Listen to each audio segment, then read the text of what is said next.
As we continue to learn Jesus, that's our goal. We want to learn who he is, learn him as a being, so that he can train us to be like him and to love like him. So we do that, we're going to learn from the book of Matthew, chapter 6, verses 1 through 4. Jesus is going to begin right out of the box here. Verse 1, be careful not to practice your righteousness in front of others to be seen by them. It made me think about all the ways that I want credit. Right? Um, it reminded me of my friends Dan and Kristen, who've been married now for maybe 20 years or close to it, and I want credit for their wonderful marriage. I think I should get a thank you every anniversary. Simply because I was working and living in California. Dan was living back here in Cincinnati, but we needed someone to work on our staff with students, and so we reached out to Dan, and he was eventually offered the job. He took it. He moved to California for a few years, and in those years, he met Kristen, whom he would not have met without me, right? And so I want credit for this. That's just the tip of the iceberg, all the ways that I want credit. We asked ourselves yesterday as we were learning together, why is that in us? Right? We talked about how often we're finding our self-worth in other people's view of us. We want credit so that they can think of us as successful or right or smart or good. One of us, Melanie, pointed to the fact that we, at our heart, we want to be seen. We want to be attended to. We want credit. Jesus says, be careful not to practice your righteousness in front of others to be seen by them. If you do, you will have no reward from your Father in heaven. uh, this word righteousness, I used to hear personal holiness, my personal holiness when I read that. But now I've realized it's so much more. It's about being in right relationship with God, each other, and the world around us. When I see righteousness, I think right relationships. But here, most scholars translate this good works. Now, you may hear that word, good works, right? Jesus is saying, be careful not to practice your good works in front of others to be seen by them. And you may think, wow, good works, that's not a good thing, right? In fact, that phrase, good works or good deeds, it gets a bad rap. And it gets that because of, honestly, church history. So 500 years ago or so, the church structure had strayed in some ways, primarily Catholic. And one of those ways is they were giving people the understanding that they could earn God's favor. Here's an example. It was a thing that they called indulgences. They would sell forgiveness, right? So through your giving to the church, a good work, right? A good work of giving to the church could give you a free pass to sin, right? If there was some sin um, you wanted to act on, you could go, if you had the money, you could go pay the church and earn a free pass, earn forgiveness. So a bunch of people saw this and they said, man, that's not right. And they were right to do so.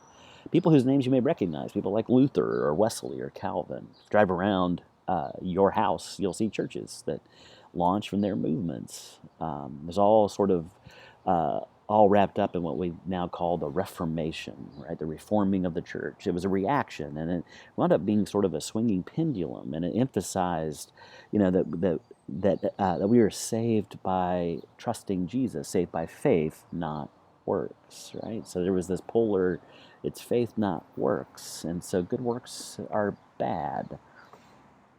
Here's here's what was really helpful to me, sort of deep in Christian thinking. Dallas Willard. This is super helpful. He says, grace, the gift of God, grace is the opposite of earning, not effort. Right? So Jesus assumes here they're going to do good works. When you do your good works, right? Be careful not to practice your good works in front of others. He's talking to the people he's training to be like him, right? And he does good works, so he's expecting that they will do good works. And look at the rest of Scripture. It turns up in positive ways. Jesus' own brother, James, much later will write to the church he's leading in Jerusalem, and he will say, look, if you trust in Jesus, but you are not doing good works, well, your trust, it's dead. right? And Jesus has already said that some of our good works should be visible to others. If you flip back, maybe a page, maybe less, right? Just a few verses, you'll find in Matthew 5:16, he says, "Let your light shine before others, that they may see your good deeds and glorify your Father in heaven." So Jesus isn't saying, well, boy, we'll hide them and make sure nobody ever sees them. In fact, um, when he says to be seen by others, he's using a word there that's an acting term, right? It's a theater term about putting on a play. In essence, he's saying, hey, don't do your good deeds for show, right? Don't put them on the stage. In fact, I mean, there's a large amphitheater right there in Galilee. In fact, the town that Jesus grew up in, his hometown of Nazareth, was sort of an exurb. It was a mile or two from this big town called Sepphoris. There are still ruins there today, and there would have been a big amphitheater with actors on that stage. It was a Roman town. Leads me to the question that may be the most helpful question for me in this warning that Jesus is saying, and that is, am I doing this good deed? Am I doing this public act to bring glory to myself or to bring glory to God? Right?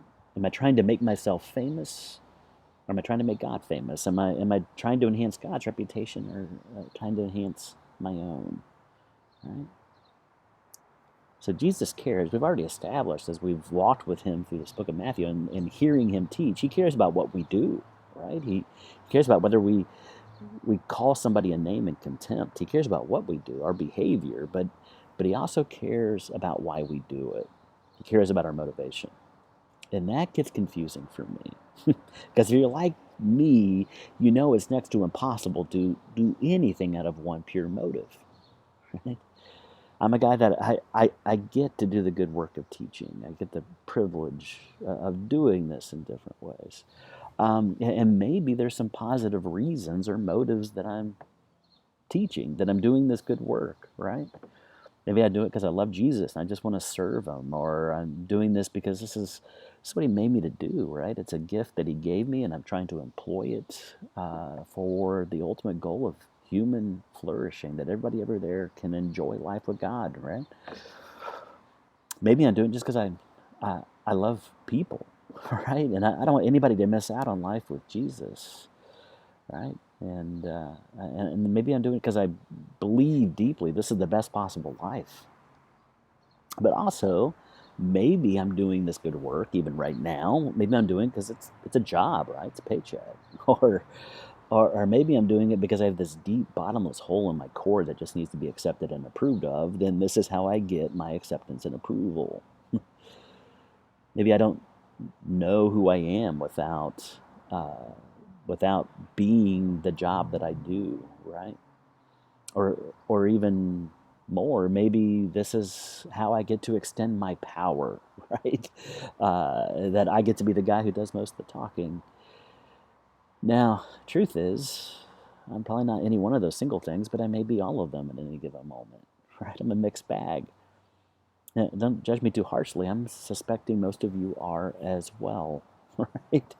So most of us, if we have a job, we're not going to the job and thinking every day, man, thinking, I get to clock in and go participate in human flourishing. Yes, right? Like, we're mixed bags. But from this little sentence about motivation, Jesus is warning about spiritual hypocrisy. Sort of brilliant, right? And then he turns from this warning about spiritual hypocrisy, he turns and he's going to introduce three practices over the next few verses. Spiritual practices, one of giving, one of prayer, and one of fasting. Now, why is that? Well, why is Jesus connecting the way that we want to pretend to be spiritual, right? Spiritual hypocrisy, to then saying, here are some spiritual practices of giving, prayer, and fasting.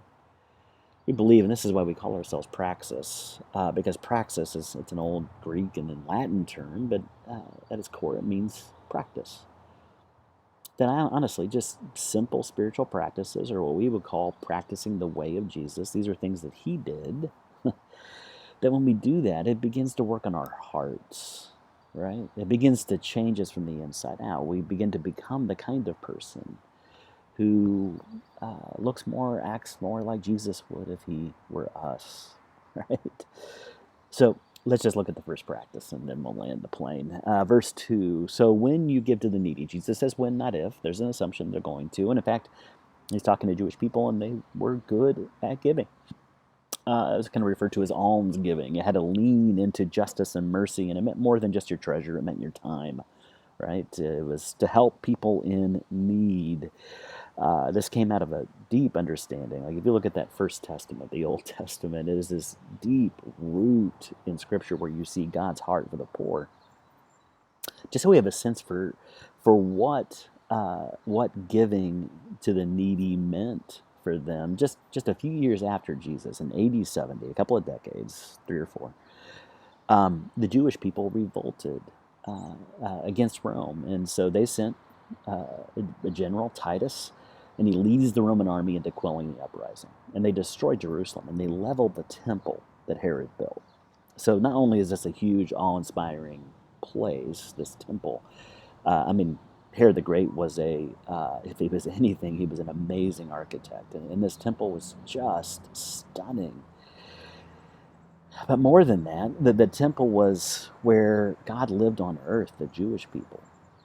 In fact, just so you can understand how important the temple was to them, like you and I orient ourselves based on north, right? True north. If I know north is that way, right, then I know where east, west, south is, and I can understand where I am. But for ancient Jewish people in those days, 2/3 of whom didn't live in Judea, they didn't live in Israel. They were living somewhere else. They were all still sort of in an exile. But the way they understand where they were in the world, so if you were Jewish and living in North Africa, you would say, well, the temple is that way. So therefore, everything else is here. They would orient themselves to the temple. This is how deep this was for them. This was God's house. This is where God lived on earth, and it was leveled by Rome.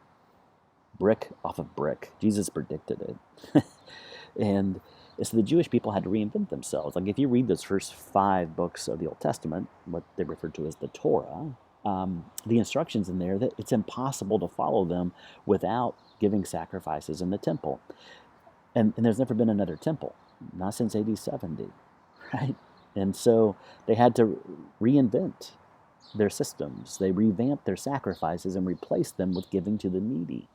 So the way that they would make atonement, that was to get cleansed of their sins, instead of giving a sacrifice, they would now give to the needy. And so your neighborhood synagogue, which could sound like a neighborhood church, but really, it's the synagogue in your town, and almost everybody goes to it because almost all of us are Jewish. Probably all of us are Jewish.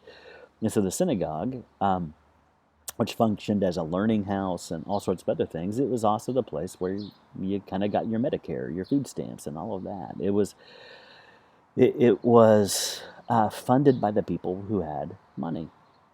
People gave. In fact, it was so effective, there were regulations that prevented people from giving away more than 20% of their income, so they didn't impoverish themselves, right?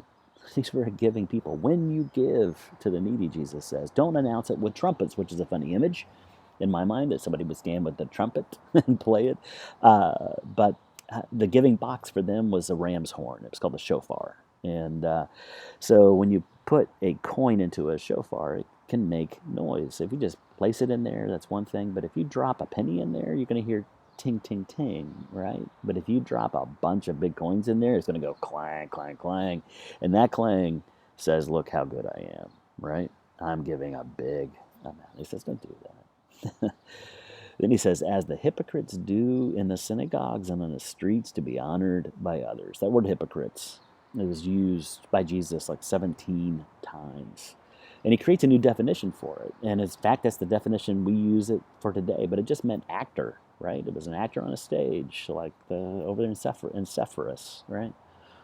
But he uses it and applies it to the spiritual leaders, religious leaders of his day. And so, and then we come to that being the term for us, right? That we tend to use. That if somebody's a hypocrite, that means somebody who isn't practicing what they preach, someone who's putting on a show, a spiritual show, showing off how spiritual they are, even though they are not. But this is one small example of the profound impact that Jesus makes, not just on us, but our culture, right? Introducing us to this idea. In fact, I absolutely love this about Jesus, that the first person to call out religious hypocrisy was Jesus himself. Right? Truly, I tell you, he says, that they've received their reward in full. Well, it turns out if you're gonna put your good works on display for people to see it, okay, well then you're gonna get your reward, right? If you want to enhance your reputation, all right, your reputation's enhanced. Great, that's all you get, right? We're gonna see in a minute that Jesus isn't saying, hey, the consequence is not getting a reward. He's gonna say, well, you're gonna get rewarded for the good works you do. It's just, man, what do you want? Do you want a Nobel Prize, or do you want a participation ribbon? Right? And here he's saying, look, if you're just going to enhance your reputation, people will think better of you. And okay, good. So now you've enhanced your reputation. You get the participation award. Go home and frame that thing and be happy, because that's all you get. But he says in verse 3, when you give to the needy, don't let your left hand know what your right hand is doing. Well, how does that work? Right? It's kind of like that old thing where it's like, hey, don't think about a purple kangaroo. Well, what am I thinking about right now? Purple kangaroos. Right? How is it possible to not let your left hand know what your right hand is doing? Again, he's not talking about what we do, but he's talking about why we do it, and letting the right way of life become so ingrained in us that we do good works even without thinking about it. So ultimately, our goal is to grow into the kind of people who would do what Jesus would do if he were us, but to just do it naturally. Right? If you think about it, how did we all get proficient at driving? We weren't born with that ability, right? But if you think about the last time you drove, how conscious were you of every step? Do you remember consciously thinking, oh, I'm going to put on my seatbelt? Consciously thinking every time, I'm going to put my foot on the brake. Right? It becomes something you start to do naturally. Now, you had to be trained to do it initially, and then you practiced it, which is all what Jesus wants to do with us. Come follow me, right? I'll make you fishers of men. I will train you, and you will practice until it becomes a natural act, something you do without thinking, something that maybe even one hand wouldn't know the other is doing. Love this quote from Dallas Willard from The Divine Conspiracy. It says, the goal of following Jesus is to become the kind of people who have been so transformed by their daily walk with God that good deeds naturally flow from their character. And they are precisely the kind of people whose left hand would not notice what the right hand is doing. As, for example, when driving one's own car or speaking one's native language, what they do naturally, often automatically, simply because of what they are pervasively and internally. These are people who do not have to invest a lot of reflection in doing good for others. Listen to this. Their deeds are in secret, no matter who is watching, for they are absorbed in the love of God and of those around them. They hardly notice their own deed and rarely remember it. So Jesus says there's this type of forgetfulness, right? Doesn't mean we don't get a sense of fulfillment or joy in our good works, but we get there through simple practices like giving, like prayer, like fasting. Verse 4, so that your giving may be in secret, he says. Then your Father, who sees what is done in secret, will reward you. There's the Nobel Prize, right? There's the Pulitzer, not the participation ribbon. God sees what you're doing without thinking about it, right? And we often think, well, we're supposed to be doing the right thing just because it's the right thing. Like, that's the pure motive. But Jesus understands us as humans, right? There is a reward, he says. He doesn't say what it is, so be careful not to fill in the blank with, like, a new car or whatever it is. Or be careful not to fill in the blank thinking, well, there's going to be a day we're going to gather in eternity and Jesus is going to stand me up in front of everybody and they're all going to applaud me for all the great things I did, right? Just know there is a reward. There is a reward. He says, just do the good thing, the good work, and for the reward that God will give. Now, the energy in this passage for me sits in this one phrase. It sits in our Father who sees us, right? Our Father who sees us. Reminds me again of Melanie saying, we just all want to be seen. We want to be attended to. God sees us. So, and we're born seeking attention, right? What is the first thing most of us do? We cry, right? And if you've been around a preschooler at all, you're going to hear a phrase like, look at me, hey, look at me, look at me, watch me, watch me, watch me, right? Anybody, everybody, watch me. Watch me do this cannonball, watch me ride a bike, watch me whatever it is. We have this deep human need to be seen. And this is all over our social media feeds, right? Really love this from Sky Jethani. We all want our lives to matter. But in our celebrity-saturated culture, we've come to believe that we only matter if we're noticed. The deep longing to matter by being seen is what fuels social media. We want someone, anyone, to take notice, to care about us, to see us and like us. We go online and find a witness to our life, but what we're really searching for on Facebook, Instagram, and Twitter is someone to tell us you matter. Your life counts. Craig Detweiler wrote a book called Selfies. It's about the image of God. And he refers to the motto, do it for the gram. He's saying there are people who have died to get that perfect selfie, right? Climbing out on a ledge to get the pic. Or on a more day-to-day level, there are people who order a meal not because it's the meal that they most want, but it's the one they think will look most impressive in a photo, right? On Instagram, or to schedule their lives with events and get-togethers that will make them look the most impressive. We're all wanting to draw attention to ourselves. We all want to be seen. And here, Jesus just throws it off and says, look, the Father who sees you, right? You have a Father who sees, a Father whose attention you have. I know for many of us, we longed for attention from a parent, a father, or a mother. And uh, and maybe we didn't get it or get it in the way we were supposed to, right?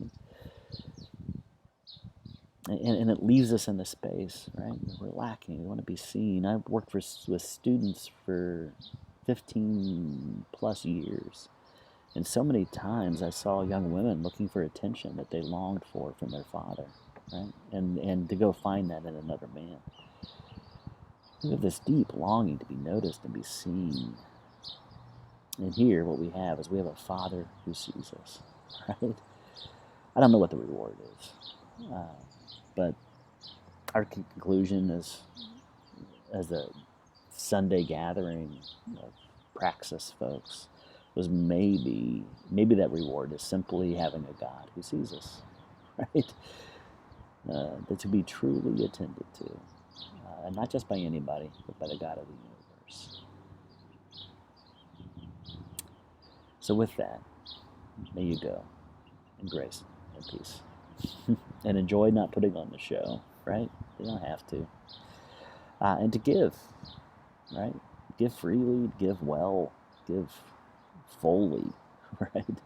But to do it in the delight of knowing you've got a Father who attends to you and sees you, and that you're not earning a thing by dropping that gift. Right? Grace and peace to you, my friends.